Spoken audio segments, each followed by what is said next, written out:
Wahidil qaharil azizil ghaffaril mukawwirul laili 'alan nahar, amma ba'd.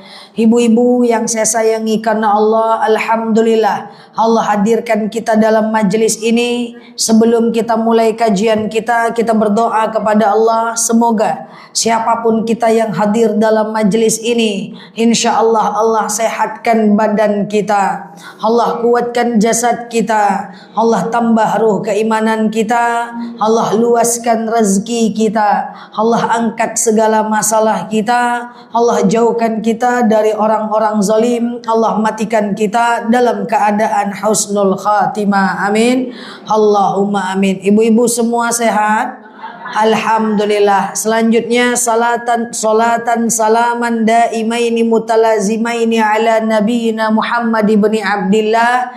Salawat salam kita hadiahkan kepada baginda Nabi. Allahumma salli ala Muhammad wa ala ali Muhammad. Tadi lama menunggu Bu, sambil acara ya. Baik, alhamdulillah hari ini kita akan membahas kupas tuntas tentang bab kurban ya. Di sini sudah kurban berapa harga? Oh, 2.500.000. Baik ibu-ibu yang saya sayangi karena Allah, kita lanjutkan kajian kita dari bulan lalu. Sekarang saya dapat tugas di masjid ini di Jumat keempat. Berarti nanti kurban udah lewat, baru ketemu lagi sama saya. Jadi tidak ada salahnya bersama saya kali ini kita membahas tentang bab kurban. Cocok? Kita mulai ya. Jadi begini ibu-ibu yang saya sayangi karena Allah.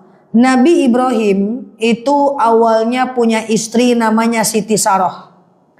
Dengan Siti Saroh lama tidak punya anak. Akhirnya Siti Saroh mengizinkan Nabi Ibrahim menikah dengan Siti Hajar. Siti Hajar itu tadinya adalah orang yang bekerja dengan Siti Saroh. Setelah menikah, lalu kemudian Siti Saroh merasa cemburu. Untuk menghindari konflik, akhirnya Nabi Ibrahim meletakkan Siti Hajar di kota Mekah. Nikah dengan Siti Saroh tidak punya anak. Berharap nikah dengan Siti Hajar, rupanya lama pula punya anak. Akhirnya Nabi Ibrahim berdoa, doanya masyhur supaya dapat anak yang soleh. Doanya adalah Rabbi habli minas salihin. Ya Allah, karuniakan kepadaku anak yang soleh. Lalu kemudian ujian Nabi Ibrahim itu luar biasa. Lama nggak punya anak, pas lahir anak datang perintah oleh Allah untuk meninggalkan anak dan istrinya di padang pasir. Kalau bahasa awaknya nggak masuk tuh kan. Lama nggak punya anak, sekali punya anak, lalu kemudian diperintahkan oleh Allah meninggalkan anak dan istrinya di padang pasir. Akhirnya Siti Hajar karena keimanan kepada Allah, beliau membiarkan ditinggalkan oleh suaminya. Bayangkan berdua beranak di padang pasir, nggak ada handphone, nggak ada WhatsApp, nggak ada Indomaret, nggak ada Alfamart. Akhirnya karena kemudian Siti Hajar ini kehausan, beliau lari-lari kecil dari bukit Sofa Marwah, Sofa Marwah, Sofa Marwah. Akhirnya muncul air Zam-Zam dari Allah atas kesabaran Nabi, atas kesabaran Siti Hajar. Di mana muncul air Zam-Zamnya? Di depan Ka'bah. Bayangkan ini keluarga yang luar biasa. Dari Siti Sarah, Siti Hajar dan Nabi Ismail muncul air Zam-Zam yang bisa kita rasakan sampai sekarang seluruh dunia. Nah ini keluarga luar biasa. Nanti saya jelaskan kenapa satu keluarga ini luar biasa. Qadarullah, karena Siti Hajar dan Nabi Ismail ada air Zam-Zam yang kita minum sekarang. Dan anehnya, ketika Siti Hajar lari kecil, Sofa Marwah, Sofa Marwah, Sofa Marwah, air Zam-Zamnya turunnya di depan Ka'bah. Larinya di mana? Airnya di mana? Ibaratnya kita lari-lari kecil di jalan nangka, gitu kan? Tahu-tahu Zam-Zamnya munculnya di masjid ini begitu. Apa hikmahnya? Hikmahnya ternyata kalau kita mau usaha aja dulu. Kadang-kadang rezeki itu bukan dari tempat yang kita usahakan. Sampai sini paham? Makanya sekarang sumur Zam-Zam itu karena takut mengganggu orang tawaf, dipindahkan dia ke belakang bukit Sofa dan Marwah. Di bagian selatan kalau nggak salah, itu ada namanya sumur Zam-Zam di samping rumah daripada baginda Nabi. Kalau umroh bisa lihat sumurnya, sampai sekarang masih ada aliran sumur Zam-Zamnya. Karena Siti Hajar Ismail qadarullah ada Zam-Zam. Yang kedua, apa keutamaan keluarga ini? Ketika Nabi Ibrahim kembali ke Mekah, beliau berusaha membangun Ka'bah. Faktanya di depan Ka'bah ada makam Ibrahim, betul? Lalu Nabi Ismail ikutan dia. Ayah, aku pengen bantu membangun Ka'bah. Dia ambil batu, dia letakkan di samping Ka'bah. Itulah Hijr Ismail, setengah lingkaran di samping Ka'bah. Bayangkan, air Zam-Zam qadarullah karena Siti Hajar dan Nabi Ismail. Adanya makam Ibrahim di depan Ka'bah dan ada Hijr Ismail. Apa itu Hijr Ismail? Hijr Ismail adalah batu yang pertama kali diletakkan oleh Ismail ketika membangun Ka'bah. Maka dulu Ka'bah sampai ke Hijr Ismail. Maka kalau ibu pergi umroh, bayangkanlah berarti Hijr Ismail itu adalah batu yang pertama kali disampaikan, diletakkan oleh Ismail ketika membangun Ka'bah. Dalam Hijr Ismail kalau kita sholat bagaikan sholat di dalam Ka'bah. Coba lihat ke atas di Hijr Ismail ada talang air Ka'bah. Di situ tempat mustajab doa. Kalau ibu mau usahakan, usahakanlah masuk Hijr Ismail. Tidak perlu susah payah mencium Hajar Aswad. Masuk Hijr Ismail jauh lebih bermanfaat. Nah ini. Oh, itu antara adalah Ibrahim dan Ismail. Kemudian selanjutnya, dari mereka muncul perintah kurban. Lama nggak punya anak. Lalu Nabi Ibrahim dikasih Allah mimpi. Lalu dia berkata kepada Ismail. Apa katanya? Ya bunayya, hai anakku, inni ara fil manam anni adbahuka. Sungguh aku menengok dalam mimpiku aku diamanahkan menyembelihmu. Fanzur madza tara, bagaimana pendapatmu? Apa kata Ismail? Wa qala ya abati if'al ma tu'mar. Ayah, if'al ma tu'mar. Lakukan apa yang Allah perintahkan kepadamu. Satajiduni insyaallahu minas sabirin. Sungguh aku mendapatimu sebagai orang yang sabar. Anak kecil bilang kayak gitu. Kira-kira kalau seandainya suami ibu bilang, dek, abang mimpi dek, abang diperintahkan Allah menyembelih adek, apa kata ibu? Suku hati lah bang. Nah, ya kan? Tapi ini Nabi Ismail, Masya Allah. If'al ma tu'mar ayah. Lakukan apa yang Allah perintahkan kepadamu ayah. Satajiduni insyaallahu minas sabirin. Sungguh aku akan mendapatimu sebagai orang yang sabar. Anak kecil. Maka pergilah mereka ke tempat penyembelihan. Tempat penyembelihan Ismail dan Ibrahim masih bisa dilihat sampai sekarang kalau ibu berada di kawasan Mina dan Muzdalifah. Saat ibu pergi umrah, ibu akan pergi ke Padang Arafah. Sekedar ibu melihat Jabal Rahmah. Walaupun ibu enggak wukuf di sana, tapi ibu akan lihat. Dan di situ nanti akan ditunjukkan oleh tour and guide-nya. Tuh, di atas bukit ada tugu warna putih. Tidak terlalu tinggi, tidak terlalu rendah tugunya. Dan tidak terlalu tinggi, tidak terlalu rendah bukitnya. Disitulah tempat penyembelihan Ismail. Tidak jauh dari tempat melontar jamroh. Tentu ya, tempat melontar jamroh itu kan di tengah jalan. Ketika Nabi Ibrahim dan Ismail ingin pergi ke tempat penyembelihan, ketemu setan di tengah jalan kan. Ngapain kau sembelih anakmu? Belum tentu itu mimpi dari Tuhanmu. Dilempar oleh Nabi Ibrahim. Ngapain kau sembelih anakmu? Lama kau nggak punya anak. Kenapa kau sembelih pula? Kata setan. Dilempar oleh Nabi Ibrahim. Kalau kita jadi Ibrahim, ngapain kau sembelih anakmu? Lama kau tak punya anak. Masa punya anak satu kau sembelih? Yo juga yo. Nah, kalau kita gitu. Beda kita dengan Ibrahim. Ibrahim setan lempar. Makanya tempat melontar jamrah itu tidak jauh dari tempat penyembelihan. Ini tadi saya nyasar ke sini karena baru sekali saya ke masjid nih. Tapi coba mau saya bayangkan. Kira-kira pasar pagi Arengka itu adalah rumah Ismail dan Ibrahim. Dan kemudian tempat melontar jamrah itu adalah Eka Hospital. Dan ini adalah tempat penyembelihan masjid ini. Paham sampai sini? Jadi melontar jamrah itu di tengah jalan lah ibaratnya. Antara rumah dengan penyembelihan tempat melontar jamrah. Lai paham tuh? Lai. Oke. Nah, ketika Nabi Ismail ingin disembelih, anak kecil yang beriman ini berpesan kepada bapaknya Ibrahim. Bayangkan apa rasanya kita ingin disembelih, tapi imannya luar biasa. Dalam kitab yang sangat masyhur, penjelasan yang sangat masyhur, sebelum disembelih, Nabi Ismail berpesan dan bersiap-siap dan menyampaikan kepada bapaknya Ibrahim. Pesannya ada 7. Ayah, telungkupkan wajahku ayah ke tanah, agar aku tidak menengok pisau yang akan menebas leherku ayah. Aku takut ayah, andaikan aku menengok pisau yang akan menebas leherku, aku akan merasa takut ayah, dan engkau akan kasihan melihat aku, sehingga kita tidak jadi melaksanakan perintah Allah.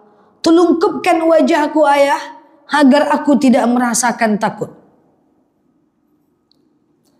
Ayah, asah pisaumu ayah. Kenapa Ismail? Aku takut ayah, andaikan tak kau asah pisaumu, nanti aku akan merasakan sakit dan engkau kesulitan menyembelih aku ayah. Asahlah pisaumu ayah, agar aku tidak merasa terlalu sakit dan memudahkan engkau untuk menyembelih aku. Ayah, ikat tanganku ayah, agar aku tidak meronta-ronta nantinya. Aku takut ayah, kalau aku meronta-ronta nantinya, aku menjadi kufur kepada Allah dan tidak melaksanakan perintah Allah ayah. Ikat tanganku ayah, agar engkau menjadi mudah. Ayah, angkat jubahmu ayah, agar tidak terkena percikan darahku.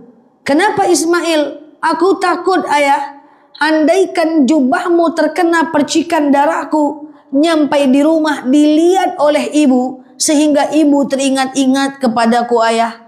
Aku takut ibu menjadi orang yang tidak ikhlas. Ayah, kurbankan aku, lupakan aku ayah. Ayah, sampaikan salamku kepada ibu ayah, dan sampaikan kepada ibu, bertakwalah dan bertawakallah kepada Allah. Ayah, bawalah bajuku pulang ayah, dan sampaikan kepada ibu sebagai pertanda bahwa engkau telah melaksanakan perintah Allah.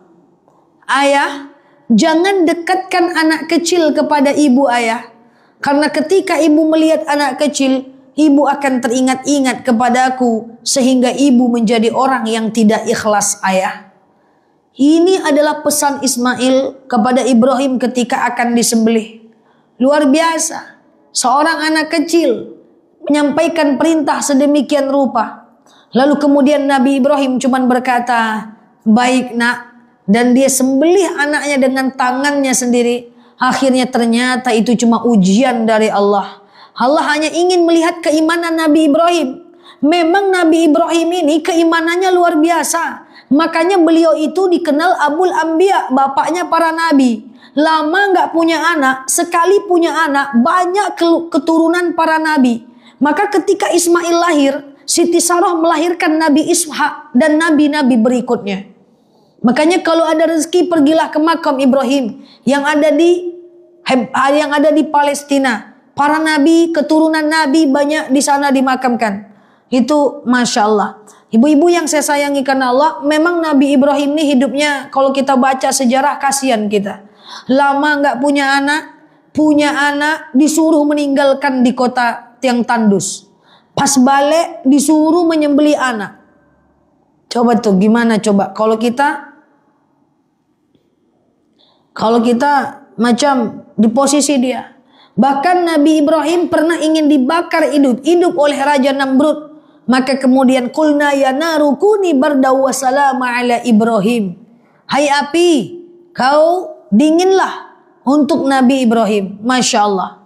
Nah ini, jadi ibu-ibu saya ingatkan kepada kita semua, kita tidak diamanahkan untuk menyembelih anak kandung kita. Kita cuma diamanahkan menyisihkan sebagian uang kita untuk berkurban. Tadi kalau ada ibu ketua bilang berkurbanlah. Yang adu ameh di tangan jual. Ya kan? Jual. Kurbanlah. Fasalli li rabbika wanhar. Dan bersolatlah untuk Tuhanmu dan berkurbanlah. Itu sejarahnya supaya kita semangat untuk berkurban. Clear? Yang kedua, apa hukum memakan daging kurban? Rasulullah Shallallahu Alaihi Wasallam selalu menahan dahaganya di pagi hari menjelang sholat Idul Adha. Kalau sholat Idul Fitri kita sarapan sebelum sholat. Kalau Idul Adha kita tak sarapan sebelum sholat. Lalu Rasulullah melakukan sholat Idul Adha. Lalu dia potong hewan untanya sendiri. Kemudian dia cincang sendiri. Beliau masak dan selebihnya beliau bagikan. Beliau makan hatinya saja. Untuk litabarruk, untuk mendapatkan berkahnya. Jadi boleh nggak orang yang berkurban memakan daging kurban? Makanlah litabarruk, untuk mendapatkan berkahnya. Maka ibu-ibu yang tidak bisa makan daging, kolesterol, hipertensi, makan sedikit, baca sholawat untuk dapat berkahnya. Oh, tidak bisa saya sedikit ustazah. Ya udah cicip kuahnya saja untuk dapat berkahnya. Oh, tidak bisa ustazah. Inna lillahi wa inna ilaihi rajiun. Suka hati dah lagi, ya kan. Jadi kita justru dianjurkan memakan daging kurban dengan membaca sholawat. Itu Masya Allah. Nah, jadi semuanya kita bagikan untuk orang. Ustazah, kalau kami di Pekanbaru ini ada kupon. Untuk yang berkurban dapat 2 kupon. Maka dia dapat 2 kilo. 2 kilo itu cukup. Boleh, karena di bawah 1/3. Karena orang berkurban cuma boleh dapat 1/3. Kemudian 1/3 lagi untuk orang fakir miskin. Dan 1/3 lagi adalah untuk orang masyarakat yang lain. Jadi kalau 2 kilo itu udah di bawah 1/3. Paham sampai sini?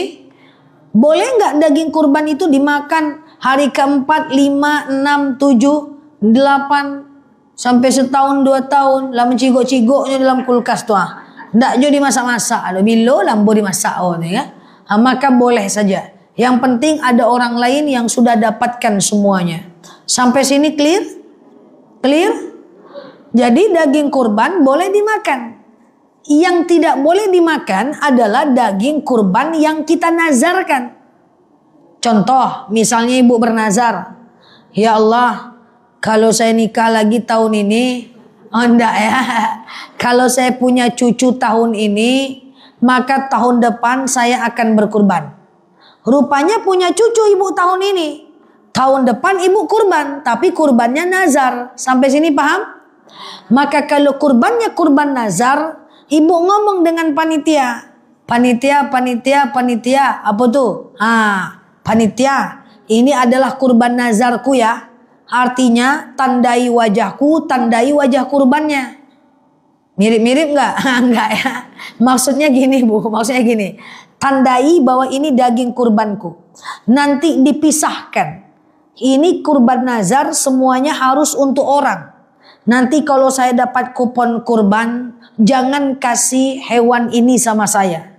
Kasih daging yang lainnya ke saya.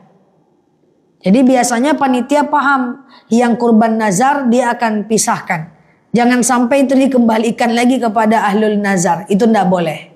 Paham? Biasa dipisahnya. Sama dengan, coba boleh nggak berkurban atas nama orang meninggal? Boleh nggak? Jadi kalau orang meninggal itu meninggalkan wasiat. Misalnya dia udah tua, dia mau meninggal, dia tinggalkan wasiat. Nak, nanti kalau mak meninggal, ada uang di balik pohon, di atas genteng nak. Itu duit mak kurbankan. Kan jadi wasiat. Atau mak punya rumah kos-kosan, ambil sama kalian rumah itu, tapi tiap tahun kurbankan atas nama mak nak. Kan gitu kan? Maka kalau dia sudah wasiat, wajib ahli waris berkurban atas nama dia. Tapi pisahkan dagingnya seperti nazar tadi. Madhab Syafi'i menyatakan macam tak boleh makan. Oke?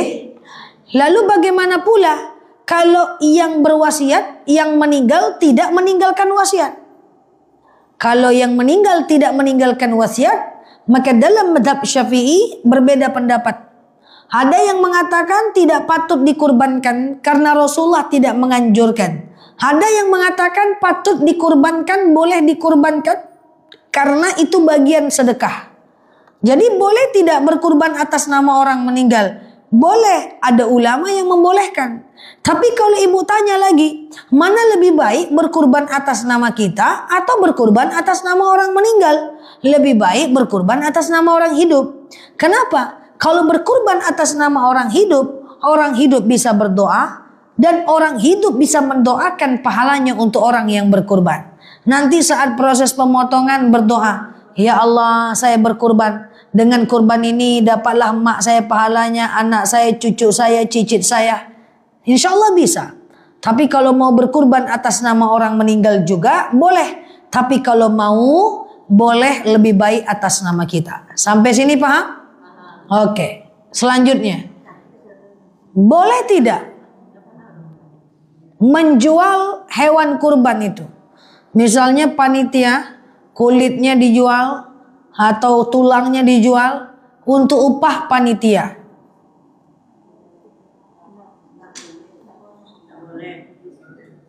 Jadi gini, seluruh sabda Nabi menjelaskan bahwa daging kurban itu semuanya mesti dibagi ke masyarakat. Mau kulitnya, mau apanya, semua dibagi ke masyarakat. Hanya saja nanti kalau daging itu udah sampai ke tangan masyarakat, maka masyarakat ini terpisah menjadi dua. Yang pertama, ada orang miskin. Kalau terdesak, dia boleh menjualnya. Yang kedua, ada orang kaya. Dia tidak boleh menjualnya. Nah, misalnya nih ada orang kaya jualan bakso. Nah, dia ambilnya daging tuh untuk membuat bakso. Dia jual, parah tuh, udah kaya pula. Ya kan? Abah jual lo daging kurban tuh. Anda boleh. Maka orang kaya dianjurkan dia masak, lalu kemudian dia bagikan, atau kalau enggak dia makan saja. Paham sampai sini? Nah, Ustazah, kalau tadi kulitnya enggak boleh dijual, mana upah untuk panitia? Panitia kan butuh dana. Jadi seperti ini. Sebenarnya dulu pada masa Nabi itu kurban itu beli sendiri, potong sendiri, cincang sendiri, cuci sendiri, masak sendiri, bagikan sendiri. Saya tidak terbayang ibu motong kerbau sendiri. Ibu yang dipotong sama kerbau tanduan langsung. Maka sekarang alhamdulillah di Indonesia udah bagus. Ada namanya panitia pelaksanaan kurban. Maka panitia itu kan bekerja butuh waktu dan dana. Dia harus survei kurbannya. Ya, kambing harus 2 tahun masuk tahun ketiga, kerbau tahun ketiga, unta masuk tahun kelima, masuk tahun keenam, gitu kan? Dan yang tidak boleh patah ekornya, tidak boleh hamil macam hamil, tidak boleh dia cacat. Itu kan butuh biaya. Maka dari mana caranya biaya itu?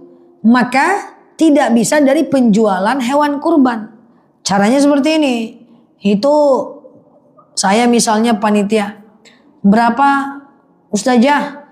2.500.000 Bu. Oke. 2.400.000-nya untuk hewan kurban Bu. Dan 100.000-nya untuk administrasi ya Bu. Oke. Gitu aja udah cukup. Nah, saya lanjut sedikit. Panitia itu kan udah bekerja. Boleh nggak dia mengambil masak-masak untuk panitia kurban? Ngambil daging untuk dimasak. Di sini masak nggak panitia? Dulu kita masak-masak ya Bu. Nggak ada kan dulu masalah ya Bu. Belakangan ini agak lain sedikit ya Bu. Akhirnya muncul haram. Coba kita siasati kalau mau dilakukan di tahun-tahun berikutnya. Jadi begini. Tadi hewan kurban itu punya sepertiga orang. Sepertiga punya orang berkurban, sepertiga punya orang miskin, sepertiga punya orang tetangga masyarakat. Kalau mau masak-masak, sebenarnya kalau masyarakat itu udah terbiasa, dia udah setuju itu. Tapi karena takut betul, oke lah. Kita mintalah persetujuan. Caranya begini. Bu, Pak, ini 2.500.000, 2.400.000 daging kurbannya, 100.000 ini adalah upahnya. Operasionalnya. Boleh nanti kami ambil segenggam 2 genggam untuk panitia Pak? Pas daftar itu dibilang. Biasanya dia bilang boleh. Atau waktu motong hewan kurban. Udah terpotong hewan kurban tuh kan mereka berdiri itu 7 orang kan. Tanya cek, boleh nanti kami ambil segenggam 2 genggam untuk panitia? Boleh. Kalau ada yang bilang tidak boleh, angket parang seketek. Boleh tak? Harusnya mereka membolehkan. Ingat kata Ismail, kurbankan aku ayah, lupakan aku. Jadi yang berkurban tuh kalau udah serahkan uang 2 juta ke panitia, jangan diingat-ingat yuk kemana daging tuh payilema. Kemana daging tuh, jangan diingat-ingat lagi. Ini kadang-kadang bukan ibu-ibu di sini tuh, jauh di sana tuh. Kalau mau berkurban kadang-kadang suka hati ini tersebut. Serahkan uang 2.500.000 ke panitia kurban, sampai di rumah tengok gorden deh, ancak oleh gorden tadi lahir. Hilang pahalanya. Atau kadang-kadang kita berkurban tapi kita suka bilang, waduh itu gimana tuh daging kurbannya. Ya, yang berkurban nih mesti hati-hati nih. Kurbankan aku ayah, lupakan aku. Jangan sampai ke rumah dapat 2 kilo 2 kupon, pas dibuka tulang-tulang sadonya. Yang tidak berkurban hati-hati juga. Berapa yang kita dapat itu rezeki kita. Ini dibuka deh gleme-gleme sadonya. Hamba timbang lo tuh deh 8 onnya. Ngomong lah tuh tapu apa RT-nya entah RT lamo lah. Allah karim ya. Jangan. Berapa yang kita dapat itulah rezeki kita. Tidak mungkin semua sama. Orang hidup makin susah, yang berkurban sedikit, yang miskin lebih banyak. Berbeda pembagiannya. Jadi yang berkurban hati-hati sekali. Ya, jangan terjebak dalam ria dan mengungkit-ungkit pemberian. Kita kan kurban untuk orang. Kalau untuk kita kurban aja lah sendiri, makan sendiri. 3 juta tuh lah sakit tangku makan hipertensi kan. Kalau kita kurban untuk orang, kita bagikan untuk orang dengan ikhlas. Nanti saat berkurban itu jangan ngasih foto-foto, video-video aja kerbau tuh mengamuk dia nanti. Ngapa aku dipoto-foto terus nih ya kan? Jadi waktu berkurban itu ibu banyak baca takbir, ya, ibu banyak berzikir, langsung berdoa, ya Allah, saya berkurban, dengan berkurban ini dapatlah pahalanya fulan gitu. Ya, boleh di foto-foto boleh, tapi jangan berlebihan pula. Hati-hati dengan ria. Selfie lah sama kerbau. Sini bing, sini bing, foto. Cus. Setelah tengah kambing, bing, sini bing. Cus. Before after. Upload Facebook. Alhamdulillah, Masya Allah, Tabarakallah, tidak menyangka tahun ini aku berkurban. Shalalalala. Datang tetangganya bilang, utang bayar woi. Jadi boleh, tapi jangan berlebihan ya, jaga hati. Karena qaulu ma'rufun wa ma'rifati khairum min sadaqatin yasba'uha adza. Jangan ada embel-embel, pastikan niatkan karena Allah. Boleh berfoto tapi jangan berlebihan. Nah, ini penting ya, supaya nanti kita bisa lebih baik kurbannya, lebih mantap. Nah, kalau ibu mau kurban jauh, boleh, tidak jadi masalah. Menurut Abu Az-Zakaria Yahya nggak apa-apa. Nah, sebagai penutup, saya ingatkan sedikit. Sebagai penutup, tanggal 1 Zulhijjah itu adalah 28 Mei atau 29 Mei. Masih atau bu. Masih atau. Bisa jadi 2 lagi pendapatnya tuh. Hampir tiap tahun 2 pendapat. Kita ambil 28 Mei aja dulu nih. Kalau 28 Mei adalah 1 Zulhijjah, maka lebarannya adalah 6 Juni, 10 Zulhijjah. Bagi ibu-ibu yang berkurban, maka saya ingatkan mulai dari 28 Mei, dalam hadis riwayat Muslim dijelaskan bahwa tidak boleh kita potong kuku, potong rambut, cukur bulu-bulu dari ujung ubun-ubun sampai ujung kaki. Jangan potong-potong. Bilang sama suaminya, tak perlu rapikan kumis dan jenggot, tak perlu potong kumis jenggot. Kapan boleh dipotong? Setelah nanti hewan kurban itu dipotong.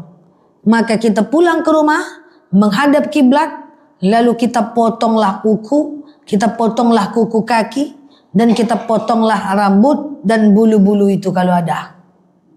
Lalu kemudian sambil membaca Inni wajjahtu wajhiya lilladzi fataras samawati wal arda hanifan musliman wa ma ana minal inna salati wa nusuki wa mahyaya wa mamati lillahi rabbil alamin la syarika lahu wa bidzalika umirtu wa ana minal muslimin.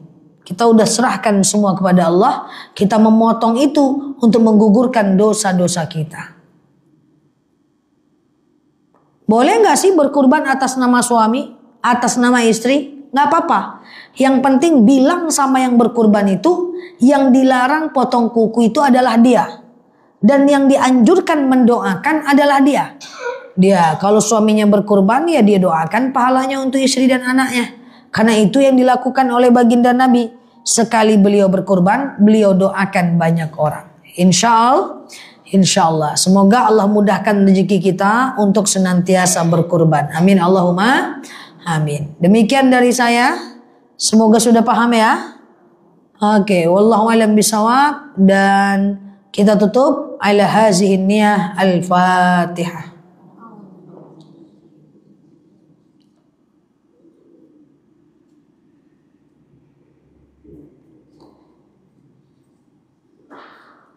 Amin ya Allah, amin ya Rahman, amin amin ya mujibah sa'ilin. Allahumma salli ala Muhammad wa ala ali Muhammad. Allahumma inna nas'aluka ridhaka wal jannah, na'udzubika min sakhatika wan nar. Allahumma inna nas'aluka salamatan fi dinina, afiyatan fi jasadina, ziyadatan fi ilmina, barakatan fi rizqina, taubatan qabla al-maut, rahmatan indal maut, maghfiratan ba'dal maut.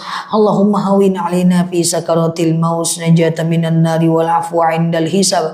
Allahumma antas salam minkas salam wa ilaika ya'udu salam fahayyina rabbana bisalam wa dakhalnal jannata daras salam tabarakta rabbana wa ta'alita ya hadzal jalali wal ikram. Allahumma inna na'udzubika minal hammi wal hazan, na'udzubika minal ajzi wal kasal, na'udzubika minal jubni wal bukhli, na'udzubika min ghalabati dani wa qahar rijal. Allahumma yassir alaina umurana wa la tu'assir alaina umurana ya rabbal alamin. Allahumma in kana rizquna fis sama fa anzilhu wa in kana rizquna fil ardi fa akhrijhu wa in kana rizquna ba'idan faqribu wa in kana rizquna haraman fatahhiru wa in kana qalilan fakaththirhu ya rabbal alamin. Allahumma rabbana anfa'na bima 'allamtana wa 'allimna ma yanfa'una. Allahumma rabbana hab lana minas salihin, rabbana hab lana minas salihin.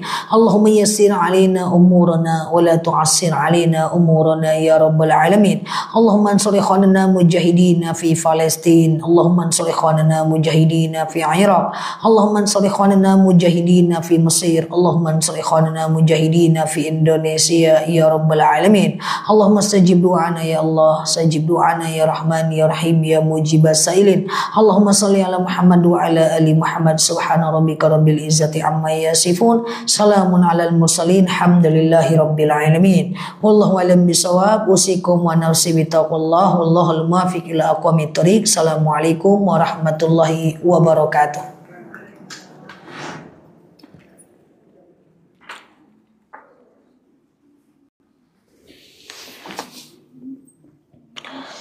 Halo teman-teman semuanya, thank you ya yang sudah mampir di akun aku. Teman-teman yang baru mampir boleh klik foto aku yang ada di pojok kiri atas ya. Kemudian follow, aktifkan tombol loncengnya ya, agar teman-teman dapat video terbaru dari aku ya. Dan teman-teman semuanya yang terlambat hadir boleh cek daripada video ini di channel YouTube aku ya. Aku nggak bisa